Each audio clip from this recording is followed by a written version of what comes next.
Hey, how's everybody doing? It's been a couple weeks since I've uploaded a video, so I figured today's would be a good day since I'm not really doing anything right now. Since I last recorded, as you can see, I got a nice little haircut. Roommate gave me a haircut. Pretty good for a first time ever. Can't complain. Could have been a whole lot worse. I became a uncle. Sister gave birth to a baby girl a couple Saturdays ago. She'll be 2 weeks old this coming Saturday tomorrow. So last week I was out in Florida to see her, which worked out. This whole not being at work, I was able to go see her before I went back to work on Monday. That's the news. I got news. I go back to work on Monday. Shortened hours, but hey, it's work. Gives me something to do during the day finally, instead of sitting at home doing nothing, twiddling my thumbs, being bored out of my mind, and going golf here and there. Speaking of golf, I was going to go golf today or tomorrow, but the winds are supposed to be like 20 miles an hour. So that's a no-go. I'm not going to play golf in hurricane winds. Struggle when it's a clear day. With no wind, can't imagine with wind. So a couple things that have happened since I last recorded on the sports front. You had the Woods and Mickelson, Brady, Manning golf thing, which was actually pretty entertaining compared to the one that was the week before. It seemed like they learned to allow the players to talk and not talk over them, the announcers. The first week's was terrible, but this one was actually pretty good. You get to hear a lot of the trash talking going on, why they were doing certain shots compared to others, which was pretty funny. Mickelson would give a long-winded response when they would ask him what he was going to do. Say, oh, I'm going to do this because of this and that and this. And then like 5 minutes later, he would hit it. And it was fun. And it was exactly what he wanted to do. Tiger Woods, on the other hand, they asked him, what are you going to do? Oh, I'm going to do this because of this. And that's all. So it's like a 5-second response compared to a 10-second response. But I mean, that's just their personality. Tiger Woods isn't quite as social as Phil Mickelson. And it was pretty cool to have Charles Barkley commentate, because he was talking trash to certain players, and Manning was his usual dry humor, and saying he wouldn't wear certain colors because he's from Tennessee, so he wouldn't wear a certain color because it was one of their rivals' schools. And it was just an overall good show. I could see them expanding it next year. Well, not expanding it, but having Phil Mickelson and Tiger Woods again with 2 other celebrities, rival celebrities, on instead. Hopefully, the only thing that did suck was the rain, so you weren't able to quite really see how the players would play because the conditions weren't that great. But I mean, if that's the only thing that there is to complain about, I would say they did pretty good in putting it together. And then it was kind of funny. It was like every hole, every player would have their driver out and hit the driver, whereas Tom Brady would only have his 3-wood. And everyone's wondering what happened. Like, why did they take it out or what? Come to find out a couple days later, Phil Mickelson took his driver out of his bag because he couldn't hit it straight. I wish someone would do that for me when I was playing. If I had a couple bad drive shots, say, you know what, we're going to take your driver out of your bag. Because I constantly go to my driver. It's like, you know what, I'm going to hit this one straight. I swear. I'm going to hit this one straight. Promise. And then sure enough, hit it. And it's a nice little slice out of bounds or into the rough. Once in a blue moon. Some days I hit it well. Some days I don't. Those days I don't hit it well, I need someone to sit there and take my driver out of my bag. That would be the best. Looks like MLB, I thought they would be the first professional sports back, but they're struggling over pay. They tried to come back with the 144 game schedule. Players rejected it because of the pay. I saw somewhere that the MLB, that the owners might be able to force them to play a 50 game season, which would be interesting. I mean, that's like not even half of a real season.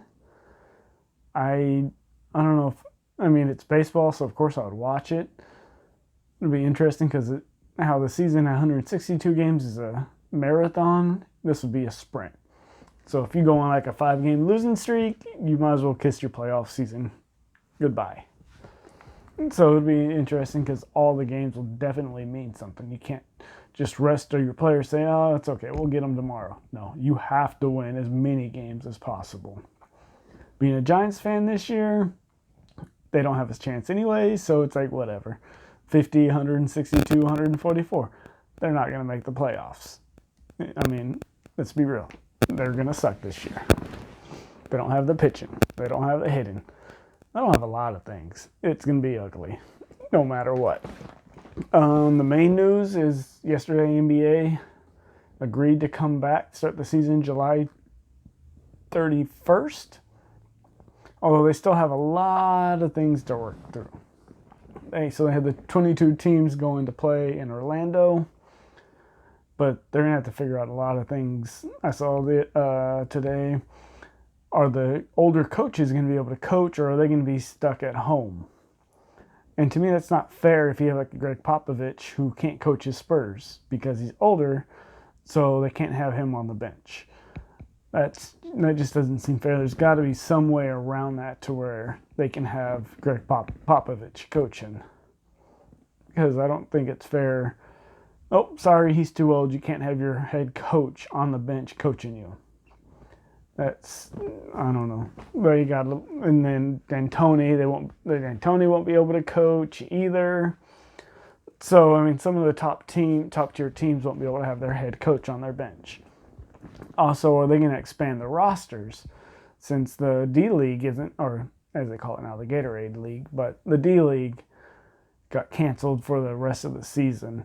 Are they going to be able to have the two-way players come and sit on the bench and be part of the rosters? Because, I mean, there's going to be injuries. After 3 months off, and they're only going to get like a week or two of training camp to get back into the season, into shape. There's players that probably haven't really been doing much, and now they're going to have a week to try to get in basketball shape. I don't see that. There's going to be so many people with hamstring issues and things like that.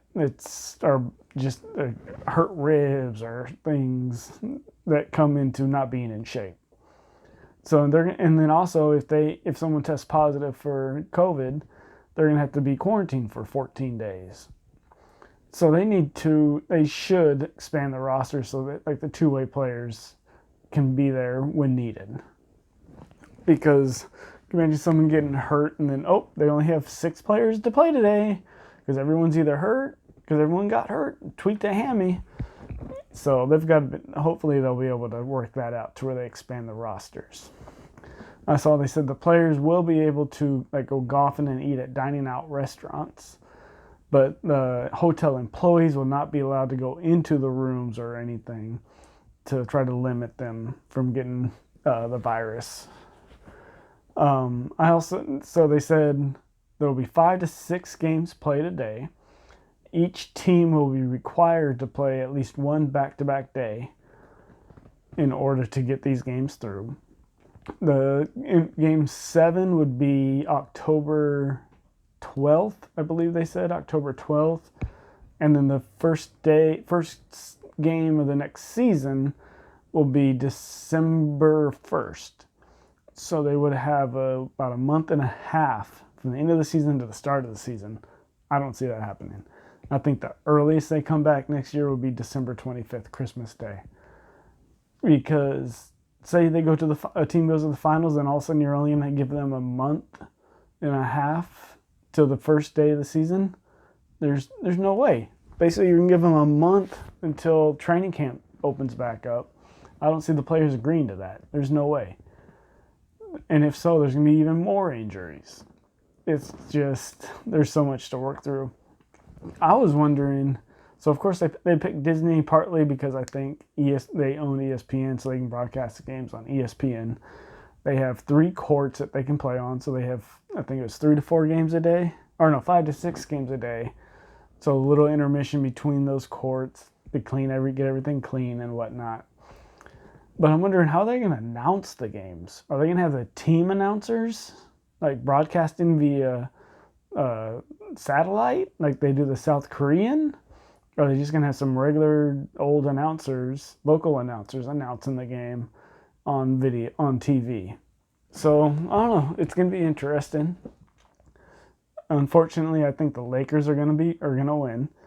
You give LeBron James 3 months off to train and get his body right, basically an off season, to come back to finish a season.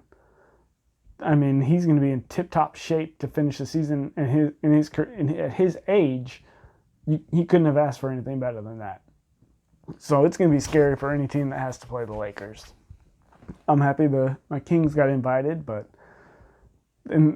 honestly, they were playing great at the end of when the shutdown happened. So we'll see if they're able to get that chemistry back. Hopefully they do, but even if they do and they make the playoffs, I still don't think I'll count it as making the playoffs just because of the circumstances.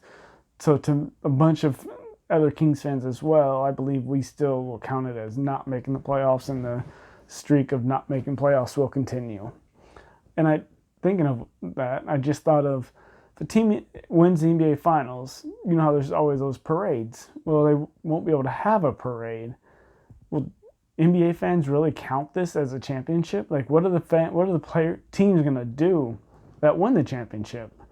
Like, how are they gonna celebrate it? And it'll kind of suck for the team's fans that do win it.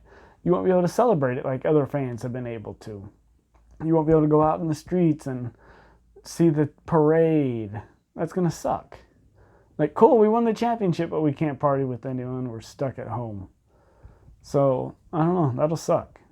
Honestly, I'm sure some cities wouldn't mind because, oh, we won the championship, but it'll suck because you won't be able to actually go out and have fun, and won't be able to go to the game, the NBA Finals, and watch the game. So that'll suck, honestly. Like Sacramento, that would suck if they somehow miraculously made it to the finals, but we couldn't go watch them play. Like that would suck so bad. I would almost rather them not make it if I can't go and watch it. I mean, that's all that I can think about right there. It's like, cool, they're in the finals, but I can't go. It sucks. It's boring. I really can't get into it because they're not in the finals. But, I mean, I guess it is what it is. Don't forget, hit subscribe and like if you haven't already. And I'll talk to you next week if I'm not too busy at work. Granted, we have shortened hours, so I shouldn't be. But let me know in the comments if you have anything to mention. All right. Cheers.